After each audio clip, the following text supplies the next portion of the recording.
All right, now that we toned down a little bit from that pull-up and pulling up on that troll, I'm starving, I'm ready to eat, so we had to come to fire. You know, want to sit down and chop it up with you while we eat. Worked up an appetite. Yeah, okay. That's right. Yeah. Uh-oh. All right, stop talking. Let's go. Yeah. No, you can't eat that, bro. You can't eat that, bro. You gotta make weight. One of the things that I wanted to talk to you about and ask you was, you know, a lot of people, they're not too happy about you taunting the opponent once he's down. Because once you win the fight and you hurt a guy, he's down, I mean, why the taunting? What is that goes through your mind in that moment? No, I'm not taunting the fighter, man. It's just more of trying to do anything best I can to entertain the fans afterwards, even after the knockout, even though that speaks for itself. You know why we celebrate some just, you know, walk away and they just go back to the corner and take out the gloves. And others, because they work so damn hard during that camp, they celebrate in those type of ways. I celebrate, it's a relief. Right. When I'm after they stop the fight and everything, I'm like, like finally, everything's a relief. I can get to enjoy the victory now, and all that tense, all that being all tense and everything, now it's gone. How do you feel about being considered one of the rising stars in the sport today? I think the whole thing is like, when I train, it's not even about the fighter that I'm training. Like, I'm not training in that camp. I'm not focused on the fighter. I'm focused on what I could do best. What can I do next to separate me from everybody else? There's a lot of talent out there and everything, but then there's only a few that are God gifted to the point where they were born. They found what they were made for in this world. They found their purpose in life, and that's my purpose. I really believe it. So you think it's best that you continue to rise up a little slowly, or just go straight to the top at the end of the year, fight Lomachenko, and then where do you go from there, you know? The reason why I say that we're going to fight for the world title this year is because I'm going to make it that way. Okay. By each and every opponent that they put me. Supposedly they're in talks of having me fight somebody that's either ranked number 3 right now or number 10, I forgot what it was. Okay. But they've been having problems fighting a fight for me. How do you approach things behind the scenes, like with Bob and the people at Top Rank? Are you the type of fighter that demands things? Like, listen, I know you guys are guiding my career, but I'm ready for the big fights. I want a world title fight. Are you that type of fighter? I think I do it when with action. I think I do it when I fight. I think I let them know, like, I'm ready for whatever next. You know, and I even say it after the fight, you know, when the post interviews, I actually say it. You know, I'm like, we're here for the world titles, and I'm giving them the idea, like, hello, it's there. We're knocking on it because it's showing. You know, I think when you talk about it, when you talk about all this stuff, everybody wants to be a world champion. Everybody wants to be the best at what they do. Yeah. But what are you doing? What's your action speaking? I understand that you feel like you're the best, but besides you, who are the best out of your competition? You think it's Loma or you think it's Tank? It depends on what type of, what are we looking at? If we're looking at power, we're looking at overall.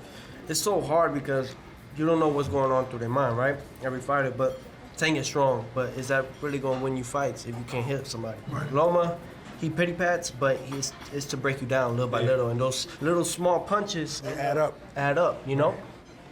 We're going to get a name out of you, bro. I think the injury that Loma had, I'm trying to figure, man. I say Tank. All right. Finally, we got a name. We got a name. You know these fighters, then. Teofimo, how important is the pound for pound list? You know that spot that Terrence Crawford got? You know what I'm saying? The spot that Floyd had, is it important to you? No. Why? Really. Don't pay the bills? It's something that you could take with, of course, absolutely. It pays the bills somewhat. It does pay the bills, but they always could change it. There's always so many things. It doesn't really, all the lists that they have, everybody, like different reporters. The only list that matters is the Street Scientist list. That's it. Right, so that's the most important one, yeah. So you guys got me pound for pound list, and that's all that matters, you know? So you're engaged, gonna get married. Is it gonna happen this year, next year, or there's no date on that? Next year, August 8th. Oh, you have a date in New York. She takes care of me, man, and I gotta say, I'm blessed, man. I'm lucky to have that. You know, a lot of us fighters, they have all the money in the world, but they're not happy. It's something that you have to earn that you can't buy. No money can buy it, and that's love. Right. Whatever it is, closest thing to magic, whatever you want to call it. Right. So you feel you're happy at this point in your life? Yeah, certain things. For the most, it's hard though. It's a lot. It's a lot of more money, more problems, like they say, like Biggie said. What's more important to you than boxing? Peace, family, love, man. It's all that. I feel like family, it doesn't have to be exactly your immediate family, you know? It doesn't have to be your brother, sister, anything like that. Right. It could be your friends. It's hard, though, at times, because I feel like my father always told me, ain't no friends in this world. And it's true. I bumped around, and and I've seen it all. You know, I'm still young, so I haven't really seen it all. I'm 21. I've seen it all. I haven't seen it all. I traveled all around I haven't the world. seen it all, but you know, for the most part, what I visualized and seeing the mistakes that have in the Holyfield, Mike Tyson, and stuff like that, what they done. You know, I think that they give you the blueprint on what to do and what not to do. Well, what you consider a real friend then? The way they were with you when you had nothing, the same way when you are something, or like just they don't want anything in general. They do not want anything. You ever have a friend like, but they only hit you up when they need something. They need something, right? But the moment you hit them up just to hang out or something, they can't. There's a fine line because eventually you're gonna only have. So It's like they say, it's lonely when you're at the top. can you name a boxer that you looked up to at one time, but now you think you're better than? Floyd. I looked All right, up to Floyd. all right, this interview's over. All right, that's it. This guy's a Floyd #1 fan. No, that's it. I knew he didn't know what he was talking about. I knew it. I respect that. I respect No, that. look, check me out. I want to hear this. You gotta look at it. I'm not Floyd- gonna believe nothing you saying, but Okay. Floyd Mayweather paved the way for all of us, and I feel like every 25 years, every 25 years, there's another guy that shocks the boxing special, world. right. It's special. The Mike it was like Floyd coming up on it and everything. Before Mike, it was Sugar Ray Leonard. It was guys like that. But it's a gap. And you're that next guy. I feel like that's what it is. I'm the next guy. No, I don't take anything away from Floyd. Floyd paved the way for me. Right. And I feel like Mike Tyson paved the way for me because of his attitude. Right. That's how I feel. Ruthless. I got to get some predictions out of you, man. There's some big fights coming up in the sport. You got Canelo, Jacobs, May, Anthony Joshua versus Big Baby in June. Terrence Crawford versus Terrence Khan. Crawford, Amir A lot of Khan. good fights. Have you ever realized that when Amir Khan, he starts off strong? Right. First couple rounds, fast, quick, He's everything. usually winning the first few rounds, no matter who he fights. Now look at it, what he does wrong is that he gets too confident. Like, oh, I got him. Oh, Right, I he got gets him. excited. Right. I got him. And that's when he gets And, clipped. and he puts his chin out. And he actually, if you look at it, look real good at it, he sticks his chin out before he throws. So he has it out and then he throws. So what about Canelo Jacobs? How does that fight end? Jacobs, see, when he fought Triple G, he didn't get confident until he got dropped. And then he got back up. Then he was like, oh, this ain't nothing. I can take this. I can take this. So I think he's fighting Canelo. I think he kind of has that mindset too. Like, oh, he's a little nervous. Canelo, I feel like he learned a lot from the Floyd Mayweather fight. Right. So He's been getting better every fight. He's been getting better every fight.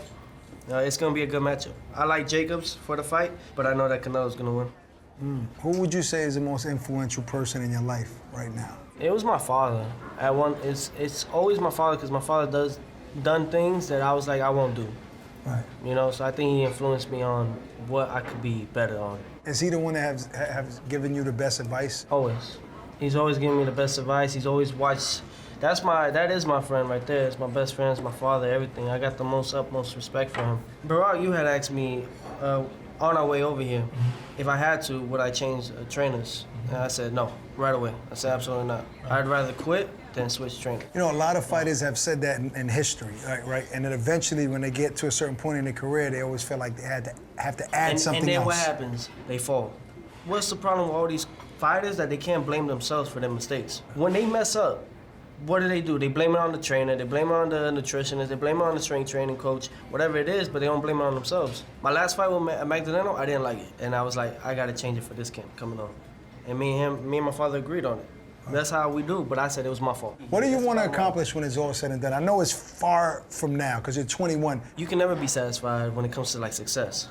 Why? Because you always want more. But I feel like what you do outside, with, let's say the homeless people, with the shelter, all that, just donating, charity. Helping people. Yes. That right there can make you satisfied because you're doing a good cause. Right. I'm using my talents.